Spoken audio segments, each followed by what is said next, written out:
Hi, my ham radio friends. Hope everyone is doing fine. Thanks for stopping by and checking out my video on how to install a Comet GP-9 antenna. Hope all you're doing fine, and I hope you all find something of value with this video and when you install your GP-9 antenna too. So, I selected this antenna because of its fiberglass construction and its gain in SWR for over 2 meter and 70 centimeter bands. So when I received the antenna, the packaging that it came in was really nice. I didn't find anything wrong with the antenna. Packaging is really durable, so there was no issues. The antenna comes in 3 sections. It has a total length, install length of about 16 feet. So it was a really nice package, and everything was fine with that, so I was real happy with that. The first thing I did when setting up this antenna was I laid out all the 3 pieces in line on a floor to see how they all fit together. And looking at how I was going to attach the individual elements inside the tubes together, there's a little bit of a trick involved with that, so try to explain it here. Since all of the other copper wire, the antennas inside each individual tube, you're going to have to pull the copper wire out as you need to connect it to the coupling. So in order to do this correctly, what I did was I assembled the top 2 sections together first, and then you have to connect the bottom section to the middle and the top sections that you just created. So that's the order which you have to go in. So what I did was, to begin, I took the middle section and I pulled the copper antenna wire out of the bottom of the fiberglass tube. And I did this long enough, do this so you had enough length so you can attach a piece of string to it, because you're going to need to push this element back up into the tube to connect to the top, and then you're going to have to pull the top and the middle sections back down to connect it to the bottom. So you're going to need to use that string for that. So then using what I use needle nose pliers, and then I ended up pulling this middle copper wire section out of the top of the fiberglass. After I attached the string to the bottom of it, I then used the needle nose pliers and pulled the copper element out through the top of the middle tube. And I had to pull this out far enough to expose the coupling, with the screws on it.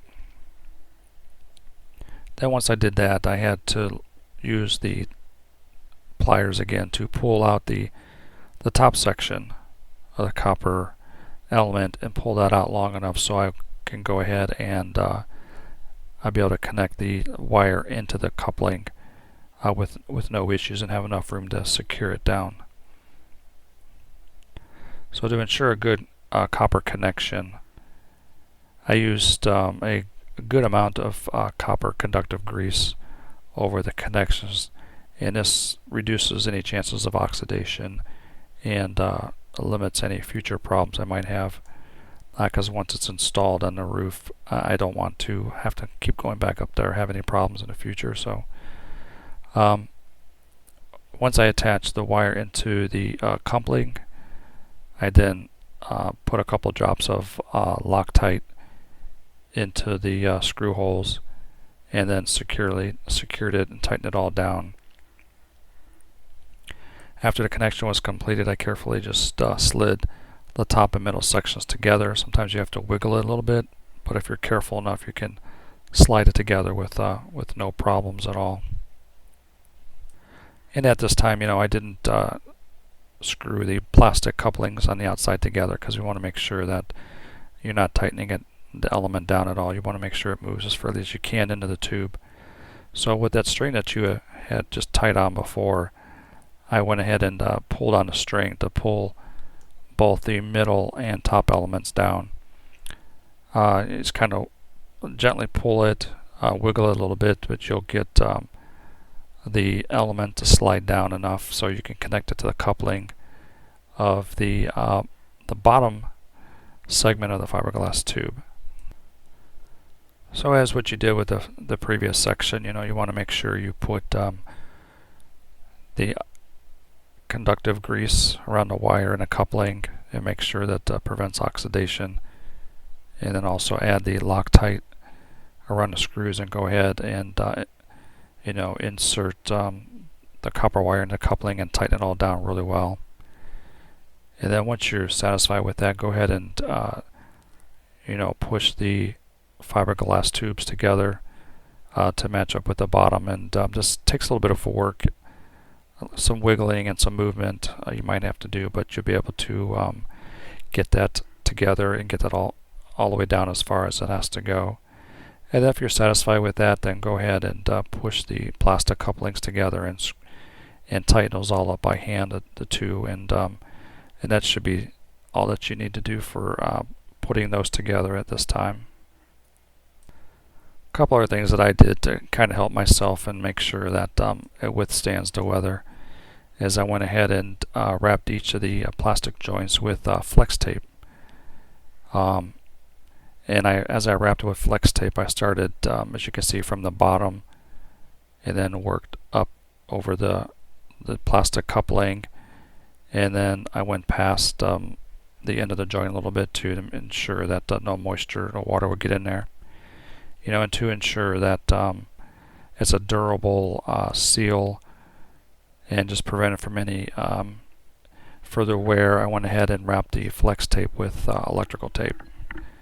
And starting below the connector, and wrapping all over the flex tape with like 50% coverage of the tape, like you're supposed to do. Then went ahead and covered all the flex tape and extended out over that coupling and the tape to make sure there was a nice strong seal with that.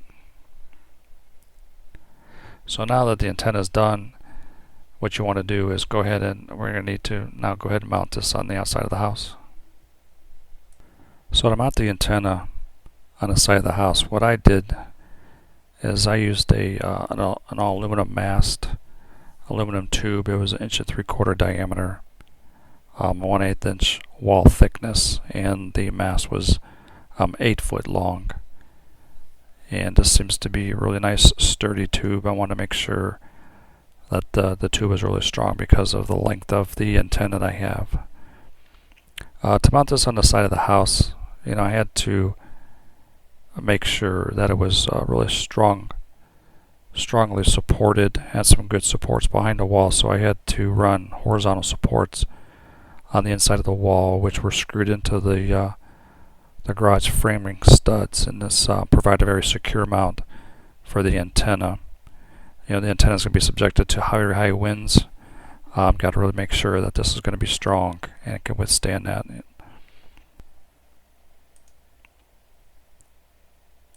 To ensure that the mount is solid, I used 3 wall mast mounts.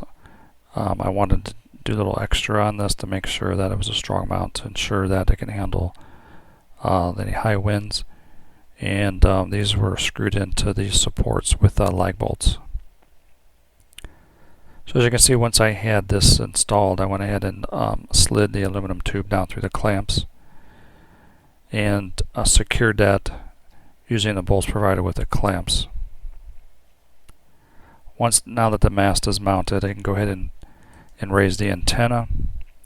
The antenna is light, so it's really easy to put up on the roof onto the mast. I suggest, when I did this, it was not a windy day at all. If it's a windy day, obviously don't do this because the antenna is very long and the wind could definitely take this away from you, and you could fall off the roof if you're not careful, which is definitely not a good idea. So you can see, as with my son as a helper and me on the roof, we raised the antenna, mounted it to the mast using the hardware that came with the kit.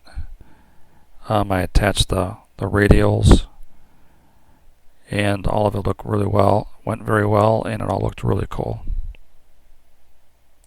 With the antenna now mounted on the mast, the next step was to connect my RG8 coax. And with the PL259 attached, to the antenna's 239 connector, to ensure that it was weatherproof, I again used the flex tape and wrapped the coax and the connector, the connection really well, and then also wrapped that again with electrical tape.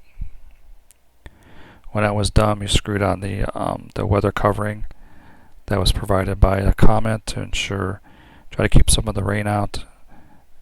And then I went ahead and zip tied the coax to the mast. So you can see from these pictures here the complete installation. I was real happy with the way the antenna was installed. I think it's a very strong connection.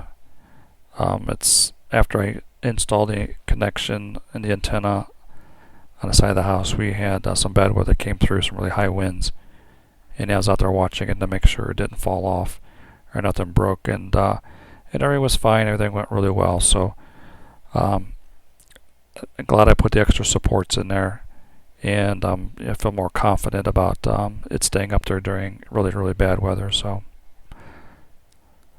thank you again for stopping by and taking a look at this video. Appreciate any feedbacks, and if you happen to find something here of interest or something here that might help you install your GP-9 antenna or any other antenna, let me know. And with that, I'll let you go. Thank you so much.